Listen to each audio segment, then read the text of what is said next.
বিধানসভা ভোটের মুখে ফের হলদিয়া ডগ ইনস্টিটিউটের পরিচালন সমিতির নির্বাচনে জয়ী বাম সমর্থিত প্রগতিশীল জোট। বছর ঘুরলে রাজ্যে বিধানসভা নির্বাচন, তার আগেই লাল আবির উড়ল বন্দর শহর হলদিয়ায়। হলদিয়া ডগ ইনস্টিটিউটের পরিচালন সমিতির নির্বাচনে ফের জয়লাভ করল বাম সমর্থিত প্রগতিশীল জোট।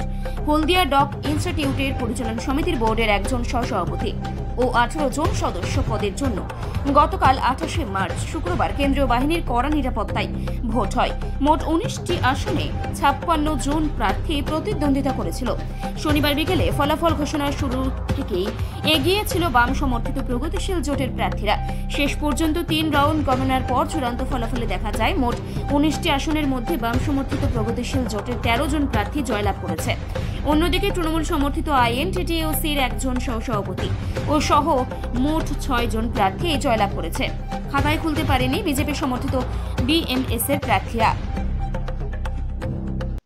ডগ ইনস্টিটিউট কালকে ভোট হচ্ছে, আজকে তার ফলাফল সেই ফলাফলে জোটের প্রার্থী পুনরায় আমরা আবার ক্ষমতায় ফিরে এলেন, কি বলবেন? এটা ক্ষমতায় ফিরে আসার কারণ হচ্ছে আমরা বিগত দিনও আমরা ক্ষমতায় ছিলাম। আমাদের যে কাজকর্ম তাতে সমস্ত যারা ভোটার ডগ ইনস্টিটিউটে তারা সন্তুষ্ট হয়ে আমাদের পক্ষে রায় দিয়েছে। জোটের ফলেই কি অনেক সফলতা এসছে? হ্যাঁ, জোটের ফলে জোট ছাড়া কোনো ইউনিয়নের এককভাবে জিতে আসা সম্ভব নয়। আজকে যেখানে বিধানসভা লোকসভা ভোটে যেখানে বিজেপি ক্ষমতায় আছে, সে জায়গায় হলদিয়া এই ডগ ইনস্টিটিউট নির্বাচনে বাম প্রগতিশীল জোটের জয়লাভ, মানে কিভাবে? শুনুন, এটা পলিটিক্যাল অ্যাঙ্গেলে দেখলে হবে না। এটাকে একটা সেবামূলক প্রতিষ্ঠান।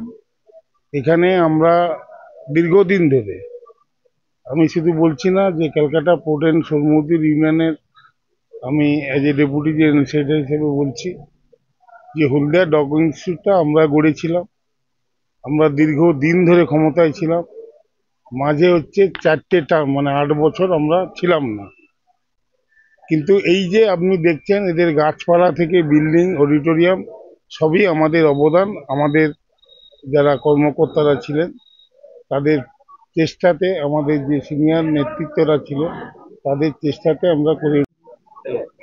বলছি যে দাদা, টোটাল ডগ ইনস্টিটিউট ভোট হলো, আজকে তার ফলাফল কি? ফলাফলে আমরা প্রশাসক দল, রাজ্য সরকারের যে দল আছে সেই দলের আমরা সৈনিক হিসাবে আমাদের একটা ইউনিয়ন আছে, দীর্ঘদিন আমরা এখানে ছিলাম। আমি এর আগে 3 বাজার সুজিতা ক্যান্ডিডেট। এবার আমাদের এখানে কিছু নিয়ম থাকে যে 2টো টার্ম একসঙ্গে দাঁড়ানোর পর একটা নিয়ম ব্রেক দিতে, তো সেই জায়গাতে আমরা এর আগে দাঁড়াতে পারি। এবার আমরা দাঁড়িয়েছিলাম, তো 18টা 19টা এই দিয়েছিলাম, আমরা ক্যান্ডিডেট দিয়েছিলাম। ভাইস প্রেসিডেন্ট আমাদের জয়ী হয়েছে এবং বাকি যে আমাদের যারা এমসি মেম্বার যারা থাকে, পরিচালন সমিতির মেম্বারে 18টা ক্যান্ডিডেট থাকে, সেখানে 18টাই দিয়েছিলাম। আমাদের 5 জন ক্যান্ডিডেট জয়ী হয়েছে। আমাদের বিরোধী যারা ছিল তারা 3টে 4টে ইউনিয়ন সম্মিলিতভাবে, যাদের কোনো অস্তিত্ব নেই, অস্তিত্ব টিকিয়ে রাখার জন্য তারা জোট হয়েছিল। জোট হয়ে তারা ওই আপনার 13-5-এ বোর্ড পরিচালন কমিটি গঠন হতে চলছে। ভাইস প্রেসিডেন্ট আমাদের আছে। আমরা সাধুবাদ জানাই, যারা আগামী দিন আসছে তারা খুব ভালো করে কাজ করুক, হলদিয়া ডগ ইনস্টিটিউট বৃদ্ধি ঘটুক। আমরা যারা এমপ্লয়ি এবং এমপ্লয়িদের পরিবারবর্গ যারা এন্টারটেনমেন্ট করতে আসেন, তারা সবাই সুন্দরভাবে পরিষেবা পাক এবং আগামী দিন আরও সুন্দরভাবে পরিচালন সমিতি বা পরিচালন কমিটি সুন্দর করে ডগ ইনস্টিটিউট এগিয়ে নিয়ে চলুন, তাদের শুভকামনা করছি। আমি সরোজ জ্ঞান,